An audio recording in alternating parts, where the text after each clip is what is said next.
On today's show, the Houston Rockets jumping into the top 4 of the NBA draft, winning the 3rd overall selection in this year's NBA draft. A lot to get to. Should the Houston Rockets trade this pick? Keep it? Does it make it easier to trade this pick or keep it now that they are in the top 3? We'll take a look at the winners and losers from the NBA draft lottery. The best prospect for the Houston Rockets from this group. A lot to get to on today's Locked On Rockets.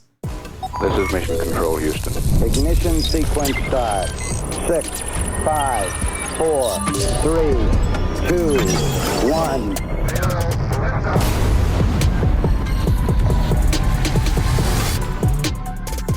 The sports gods have shown a great kindness to the Houston Rockets on this day. What's up, and welcome to another edition of Locked On Rockets, your daily podcast home for everything Houston Rockets basketball. As always, I'm your host, Jackson Gatlin, native Houstonian and credentialed media member. I'm also the host of Locked On NBA Mondays. Be sure to follow along wherever you listen to your podcast or on YouTube. Just search Locked On Rockets. Be sure to like, comment, and subscribe, where I want your thoughts in the YouTube comments. What do you want to see the Rockets do with this pick? Do you want to see them trade the pick? Do you want to see them keep the pick and add another young prospect to an already very exciting young core? Let me know in the YouTube comments. Now, today's episode is brought to you by PrizePicks, the easiest and most exciting way to play daily fantasy sports. Go to prizepicks.com/LockedOnNBA and use code all lowercase LockedOnNBA for a first deposit match up to $100. And as always, thank you so much for making Locked On Rockets part of your day every single day, whether it's on your way to work, on your lunch break, in the gym. Thank you for being an everydayer. We've got so much to get to on today's show. A lot of excitement as the Houston Rockets jumped into the top 3 of this year's NBA draft, courtesy of our good friends, the Brooklyn Nets, and that pick that the Rockets owned. A quick rehash here. The Rockets had roughly a 27% chance to jump into the top 4 of this year's NBA draft lottery, or just NBA draft during the draft lottery, whatever. And they had about a 7% chance with their own pick, which was sitting at 12th best lottery odds. That pick has since now conveyed to the OKC Thunder, one of the remaining casualties of the Russell Westbrook-Chris Paul trade. So that pick, number 12, goes to OKC. However, the Brooklyn Nets pick, which had the 9th best lottery odds, managed to jump into the top 3. So the Rockets get the 3rd overall selection. And kind of in an unprecedented turn of events, we actually knew that the Rockets pick had jumped up the moment the Utah Jazz were revealed to have the 10th pick in the NBA draft, because the Atlanta Hawks, who won the draft lottery and walk away with the number 1 overall pick in this year's draft, they were slated to pick at 10. So the moment the Utah Jazz, who were ahead of the Brooklyn Nets pick at number 9, the moment they showed up on the cards at pick number 10, we knew that the Rockets pick via the Brooklyn Nets had jumped up into the top 4. It was really exciting watching the cards turn. As soon as the Utah Jazz card turned, it was like, ooh, we got 2 teams jumping up. And then at the very end of the, I guess, part 1 of the lottery, where Mark Tatum is going through all the cards and everything before they hit the commercial break and do the final 4 cards, the final bit of the order, we saw that the Spurs had also leapfrogged the Detroit Pistons. So I want to just, really, should I pour one out for our friends over with the Detroit Pistons? Because my goodness, to be one of the worst teams in the association 3 straight years and to walk away with the 5th overall pick 3 straight times in a row. Yeah, they got the number 1 with Cade, sure, but then to have 3 straight years of being one of the worst teams in the association, to have the season that they had this year, to only win 14 games, to go on the longest losing streak in NBA history, and to only get the 5th overall pick, that has got to sting quite a bit. But your top 4 in this year's NBA draft, the Atlanta Hawks jumping up 9 spots, landing the number 1 overall pick. The Washington Wizards, the only team that was in the top 4 that stayed put in the top 4, gets the number 2 overall pick. And then your Houston Rockets, via the Brooklyn Nets, get the number 3 overall pick. And then the San Antonio Spurs have the 4th overall selection. So what now? That's the biggest question. Is we had that kind of what now question before when the Rockets were projected to have just the 9th pick in the draft. Now they have the number 3 overall pick, and that's really exciting for a variety of reasons, because now you have kind of your pick of the litter almost of the prospects in this year's draft. And even though it's widely regarded as a weaker draft, being able to make your own choice and not having to rely on what other teams are going to do ahead of you in the draft is always a huge benefit, right? And just from being able to pick your own prospect, there's only going to be 2 teams ahead of the Rockets. And then after that, the Rockets are going to have the rest of the board to choose from. So the fact that we just covered, and I'll take a little bit of credit, it feels like Madison and I maybe manifested this in our last episode, talking about the Rockets' possibilities of jumping into the top 4 of this year's draft. But after those first 2 teams go, after the Hawks pick and after the Wizards pick, which at this point, it's also not a guarantee that the Hawks actually keep that pick. They might trade it. They might move it. They might do something, completely crazy with that pick to try and bolster their chances to, add a win now piece to Trae Young and DeJounte Murray. We don't know what the Hawks are going to do ultimately, but being in that 3rd spot means that you're going to have a lot of different prospects to choose from. I mean, we just covered 3 different prospects with Sarr, Klingon, and Castle in our last episode, and the Rockets, the way that it's set up right now, you could have your pick of any one of those 3. You could take Rob Dillingham. You could go a little bit further down and maybe reach a little bit if you wanted Reed Shepherd. You could take a look at Buzelis. You could take a look at Nikola Topic. I mean, there's so many different names that the Rockets could and should be taking a look at here with this 3rd overall pick. But then the flip side of it is, should the Rockets trade that pick, right? The number 3 overall pick is a much more attractive trade piece and trade chip to use in discussions ahead of the NBA draft than the number 9 overall pick is. So should they trade out? Should they be looking and canvassing the market for star players? Does it make sense? Are they in a position where trading for a win now piece makes more sense than adding another young, talented piece? Those are all the big questions kind of facing the Rockets with this pick. I've got some ideas. I've got some thoughts about what the Rockets should ultimately do with that pick. At this point, I'm actually in the camp of trading down, and I've got a couple different trade down suggestions that I want to tackle a little bit later on in the show. But it's important to note here, too, just very quickly before we get into it, because Rafa Stone did address Houston media, talking, sharing his thoughts, his opinions on what this pick means, what it means jumping up from 9 to 3, and kind of his, draft philosophy, his evaluation on where things stand for the Rockets. So want to share some of his thoughts here in just a moment, as well as kind of tackling what the Rockets should ultimately do with this pick, their optionality that they have with this 3rd overall pick. But it's also important to note here, this is one of those pieces, right? It's a pick from the Brooklyn Nets. So now when we revisit and look back at the overall return from the James Harden trade, I mean, look, mentioned it a moment ago, right? The Rockets pick going to OKC as a casualty of the Russ CP3 swap. So while the Rockets are still, dealing with some of the damages from that trade, they're also still reaping the benefits of the James Harden trade. And when that trade was originally made, there were so many talking heads, there were so many pundits, so many people who just charbroiled Rafa Stone and the Rockets front office for what they thought was an absolutely colossal failure of a trade. And now we're able to look back on this, and it's only halfway done. The return from the James Harden trade is not, actually, it's not even fully halfway done. So far, they've gotten Tari Eason, pick number 17. They've got pick number 3 this year, TBD on what they ultimately do with it, whether they trade it, draft it, whatever. And they've still got 3 more picks, 2 more swaps, and then a completely unprotected 2026 first round pick. And this trade continues to look better and better and better with each passing day, with each passing season. So I just want to give a lot of credit to the Rockets front office, because of the 2 trades that were presented to them with the Brooklyn Nets package versus the Ben Simmons laden Sixers package. I'm just very, very grateful that the Rockets did not go the Ben Simmons route. Could you imagine where this organization would be right now had they taken the Ben Simmons offer from the Philadelphia 76ers and from Daryl Morey? My goodness. A lot of credit to Rafa Stone and the Rockets front office for making the right call there, and seeing that the Rockets are still, benefiting from that trade down the line, and will continue to do so is the crazy part. We know that they have, explored trade talks, cashing in those chips, trying to see who might be available, who they might be able to go all in for. And there are a couple names that we'll talk about in today's show that they might be able to go all in for at some point with those picks. But a lot of credit to the Rockets front office for putting this organization in a position where they can continue to grow and be successful like they were this season and still have a pipeline of talent and assets coming in via the Brooklyn Nets. So coming up, a lot more to discuss, whether the Rockets should ultimately trade this pick, keep this pick, prospects that they should take a look at, possible trade scenarios with this third overall pick. We're going to get there in just one moment.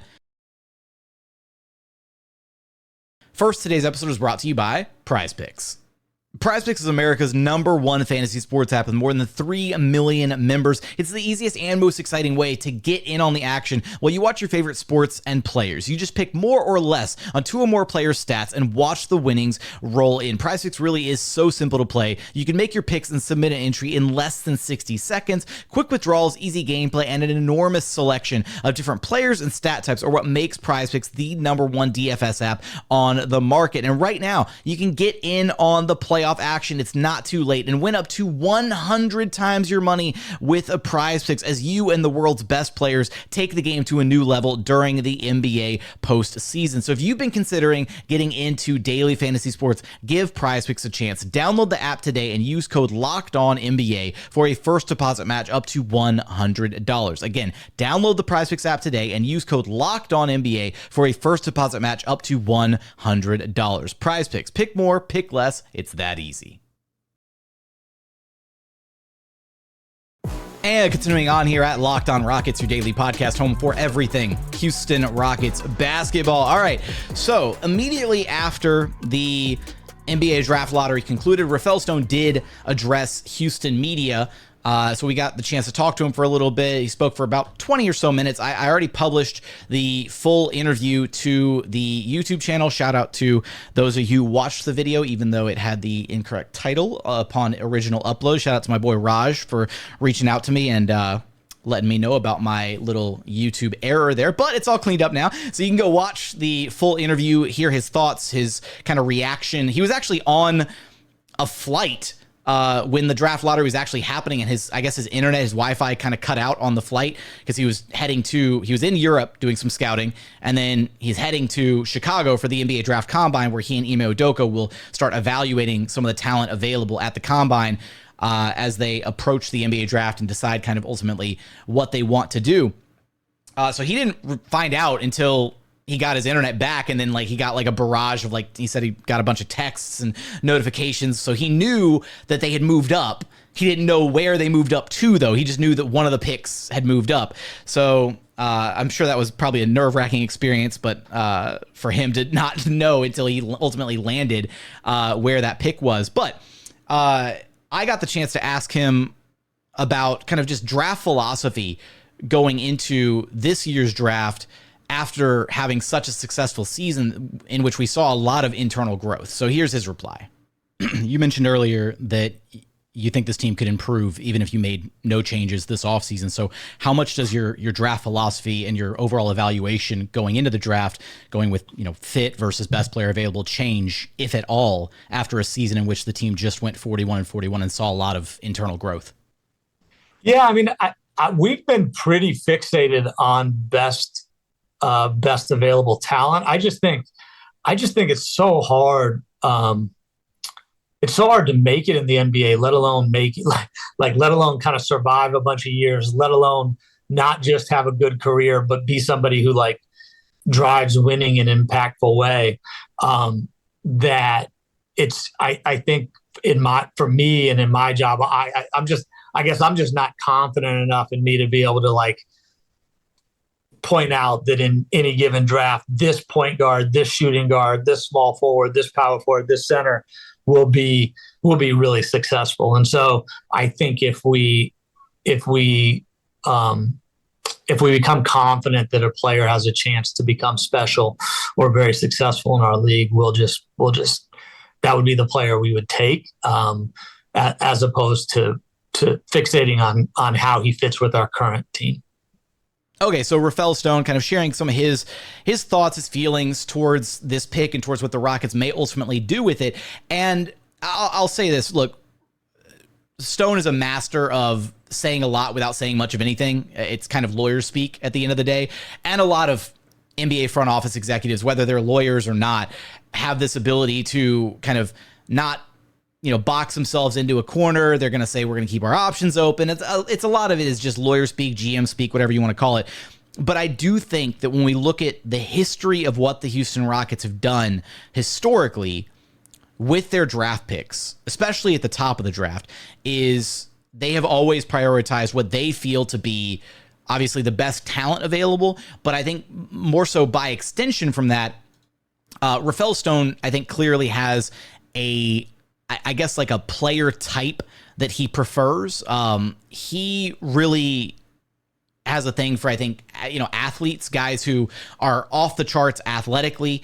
And I think that matches the eye test when you look up and down, at different prospects that the Rockets had their eyes on in previous drafts. Obviously, Jalen Green, obviously, Amin Thompson, Cam Whitmore, who the Rockets were, heavily considering taking with their top pick in last year's draft at one point during the pre-draft process. So I do think when you look at some of those, some of the historical precedent for what the Rockets have done with their picks in the past, it makes sense that they would try and target an athlete, somebody who kind of fits that mold a little bit. And that's where you get a guy like Rob Dillingham, who comes in, super explosive, kind of combo guard, little undersized for my liking, but can flat out score the basketball at an elite level, right? Now, do the Rockets need another one of those guys is the problem, right? They've got Jalen Green. They've got Cam Whitmore. Do they need another kind of, elite scoring guard?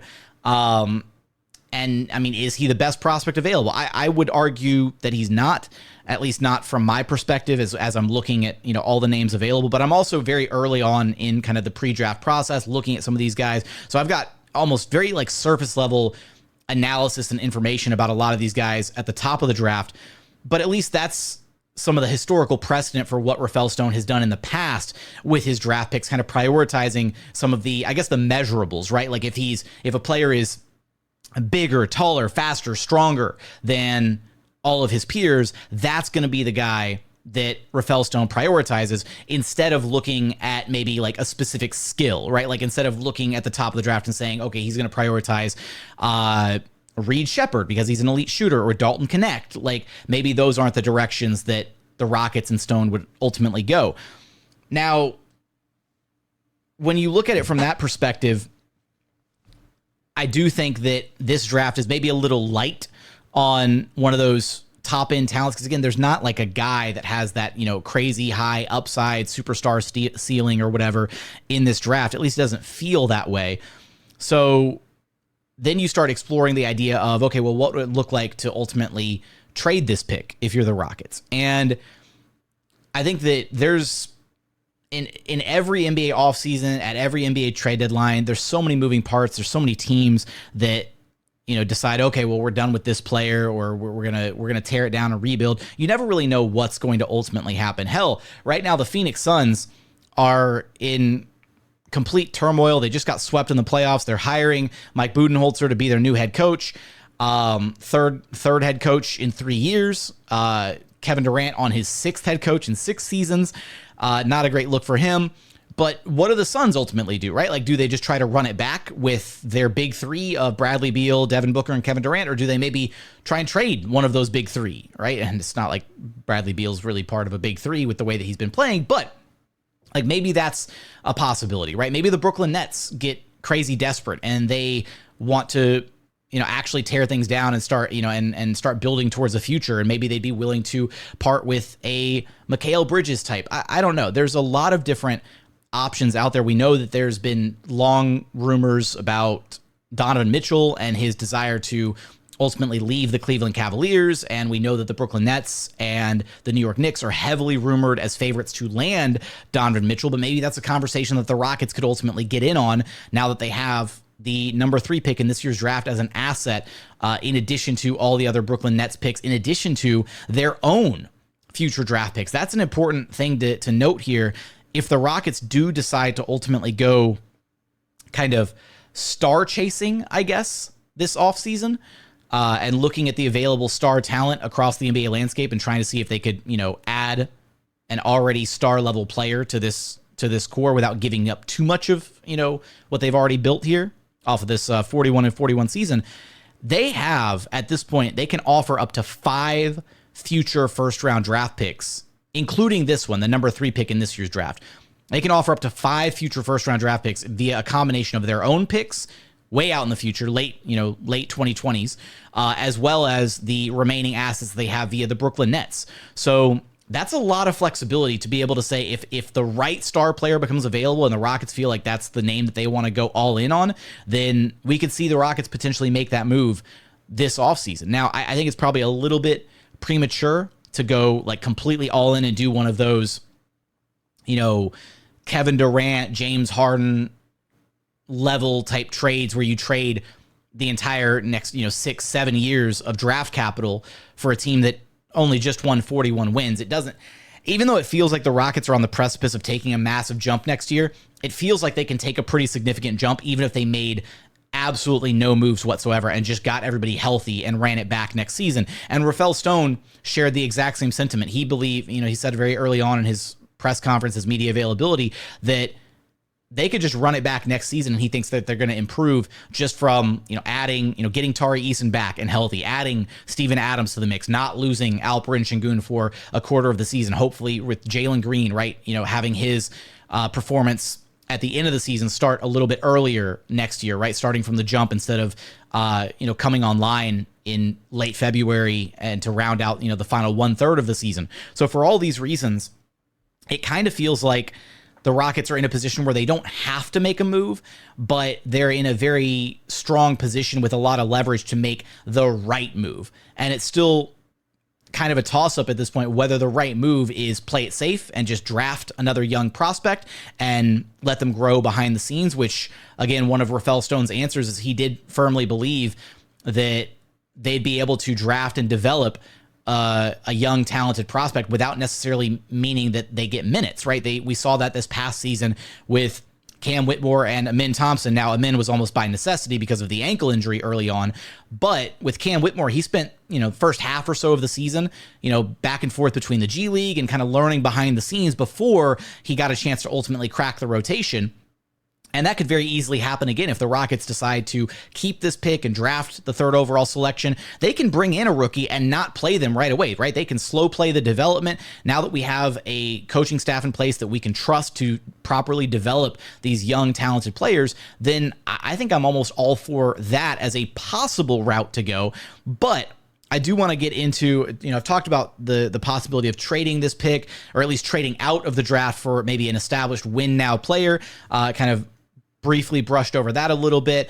Talked about, possibly making a selection, right? Some of Rafa Stone's draft philosophy, the Rockets prioritizing best talent, best player available. But what I'd really like to see them do ultimately is, at this point, I think trading down is arguably, I think, the best outcome for the Houston Rockets at this point. And there's a couple different trade down possibilities that I want to discuss, as well as I want to share some of y'all's thoughts, social media replies that I've seen kind of reacting to the draft lottery news. We're going to get there in just one moment.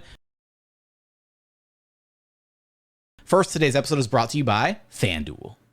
It's winner take all time in the NBA and NHL, and FanDuel's giving you a shot to bring home a big win of your own, because right now new customers get $150 in bonus bets with any winning $5 bet. That's $150 to bet on spreads, money lines, player props, and so much more. And all you have to do is wager $5. Right now, you can head over to FanDuel.com and take a look at the outright betting favorites for the title this NBA season. The Boston Celtics -140 to win it all. The Denver Nuggets +370 behind them. And then the Minnesota Timberwolves, distant 3rd place favorites at +800. So for all those odds and so much more, visit FanDuel.com/lockedon and make every playoff shot count. FanDuel, America's #1 sportsbook. And final segment here at Locked On Rockets, your daily podcast, home for everything Houston Rockets basketball. Now, keep in mind, guys, that we are going to be going full speed with a lot of draft coverage between now and the actual NBA draft. Now, that also includes, we're going to be tackling our player and prospect profiles. We're going to be doing deep dives on all the possible prospects that the Rockets could or should be taking a look at, as well as tackling all these different scenarios, all these different ideas. So we might even rehash some of the same things about, trading out, trading down, trading up, even though I think we kind of bashed that one pretty heavily in our last podcast with Madison, that this draft isn't really worth trading up in for any of these prospects. But let me get into a couple of these comments. I asked for on social media, on X, I asked for some thoughts on what are you hoping that the Rockets do ultimately with the third overall pick. So let me float some of these through you guys. So somebody said Rob Fillingham or Nikola Topic. Shout out to my guy Tiziano for that comment. I'm not feeling Rob Dillingham, man. I'm not feeling it. Nikola Topic, I need to do a little bit more research on. From Travis, the Rockets should trade the number 3 pick to New Orleans for Brandon Ingram if they want to take a shot at winning this year or next. They should also consider trading the pick for Jimmy Butler or Paul George. I'd be kind of in on the idea of Paul George. I already discussed that in a recent show. Not so sure about Jimmy Butler or Brandon Ingram. Largely because Jimmy Butler and Brandon Ingram are not the shooters that Paul George is, right? And again, I don't think if you're trading now, Ingram's the youngest, obviously, of that trio, and has star potential himself, right? But I like the idea of trying to find somebody who kind of fits if the Rockets do pursue a star level talent, unless it's like a crazy top end talent guy that you're just like, okay, we're building the team around this guy now, right? It's like, sorry, Sengun, sorry, Jalen, this guy's the new alpha, he's the new top dog. Unless you're getting a guy like that, like Ingram is decidedly not that guy. I'd like the Rockets to prioritize, if they do trade the pick, for a piece that actually fits really well alongside kind of the established core, the established starting lineup, whatever. Which is why when I suggested the Paul George trade originally, he's a piece that does mesh and fit really well, right? He's an elite shooter, great defender, kind of slots right in, and he doesn't have to be the guy if the Rockets trade for him. So I follow your comment, Travis, but I'm only agreeing with about 1/3 of it. All right, here we go. From Jonathan, Klingon or Sarr need a real center. Jabari or Brooks going to the bench or trade for a star. Okay, I do like Klingon and I do like Sarr. Now, there's a very real possibility that neither of those two names are on the board when the Rockets are selecting at pick number 3. It's really interesting with the Atlanta Hawks. They have Clint Capella. They have Onyeka Okongwu. I don't think that would prohibit them from taking Alex Sarr or Donovan Klingon with the number 1 overall pick. But it's at least something worth noting, right, that the Hawks have 2 centers on the roster already. And Capella's been in trade rumors for what feels like years now. So, I mean, if they haven't been able to move him, I mean, maybe at this point they could get a couple seconds for him. Like, it's not like any team that they're negotiating a trade with for Clint Capella. It's going to be clear as day. Oh, you guys are trying to trade Capella? It's because you guys are going to try and draft Sarr or Klingon. Yeah, we're not giving you much for him. Like, we'll give you a couple seconds tops. So it feels like Atlanta kind of overstayed their welcome on keeping Clint Capella a little bit too long. I'm seeing a lot of people saying Rob Dillingham, honestly, in these comments, which maybe I need to revisit and take a closer look at Rob Dillingham, because I know he can score the ball, but I need to really, again, dive into some of the draft analysis here. I'm seeing a couple Shepherds. I'm seeing a lot of people saying trade the pick. Who else? Reed Shepard, trade it, trade up for Sarr. Yeah, we're not trading up. It's not worth it to trade up in this draft. Trade Green, Eason, and number 3 for Booker. I don't know how to feel about that trade. I don't like that trade. But mostly because I really don't want to give up Tari, Eason, and even though Devin Booker is like the, if you wanted to do like the Charmander, Charmeleon, Charizard meme, right, of like 2 guards, like even though Devin Booker is like the final evolution of like a Jalen Green, and Jalen Green's kind of like in his Charmeleon stage right now, especially after that late season surge, I still think that's a really steep price to pay. Plus, I'm pretty sure the Suns would want a lot more than that. But let me get to, so there's a couple that I've seen floating around, and I had my eyes on these 2 teams going into the draft lottery, kind of thinking, and these are a couple teams that we have talked about before as possible trade partners with the Rockets. And I do think that these 2 trades that I'm about to suggest have a lot of merit, a lot of legs to them. So I'm curious your thoughts. Let me know in the YouTube comments. But I would, if I was Rafa Stone, if I was the Rockets, I would be heavily exploring the idea of trading down from pick 3 to either pick 7 with the Portland Trailblazers or pick 11 with the Chicago Bulls. And if it's with the Blazers, I'd be looking at getting, oh my goodness, I am totally blanking on his name. Malcolm Brogdon. There we go. If it's with the Blazers, I'd be looking at bringing back Malcolm Brogdon. And if it's with the Bulls, I'd be looking at bringing back Alex Caruso. Either of those two additions would be massive for this Rockets team, because we saw last season just how rough it was only having 2 legitimate ball handlers on the floor for the Rockets. Now, while Alex Caruso isn't like a, true blue floor general, primary option, primary ball handler guy, he is another serviceable rotation guard, another piece that would be, is an Ime Udoka guy, defense first, all NBA defense caliber type player. And he can be serviceable as, a ball handler in a pinch, almost like not injury insurance, but just another piece to add in to, a Rockets team that already finished top 10 in defensive rating. You add another piece like that. I mean, my goodness, this Rockets team would be one of the best perimeter defensive teams in the entire association next year. So really like the idea of adding Alex Caruso to this team. And then for Malcolm Brogdon, right? A guy who's played for Ime Udoka before in Boston, 6 man of the year type guy, combo guard, can come off the bench, can play on or off ball, can kind of help maybe steady some of those second units for the Rockets. Think of Malcolm Brogdon or Alex Caruso basically in the Aaron Holiday role from this past season. That's what either one of them would be able to occupy. And on any given night, right, if one of them has, really has it going, then you can easily give them, 25, 30 plus minutes if they're one of the best 5 players for you that night. Let them close out a game or two.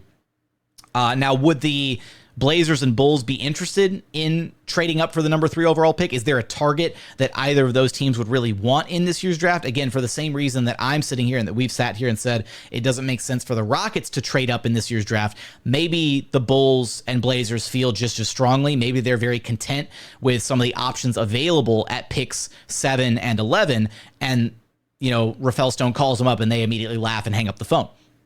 That's a distinct possibility. It's very important to remember when we sit here and come up with trade hypotheticals and different possibilities and, trying to play GM and open up Fanspo and use the trade machine and all that, it takes 2 parties to agree to a trade, right? Even though we've sat here and I don't know how many different times we've rehashed the idea that it would make a ton of sense for the Brooklyn Nets to initiate a trade with the Rockets and recoup their own draft assets so that they can actually bottom out and maybe try and get a chance at, like the Cooper Flag sweepstakes next season, whatever.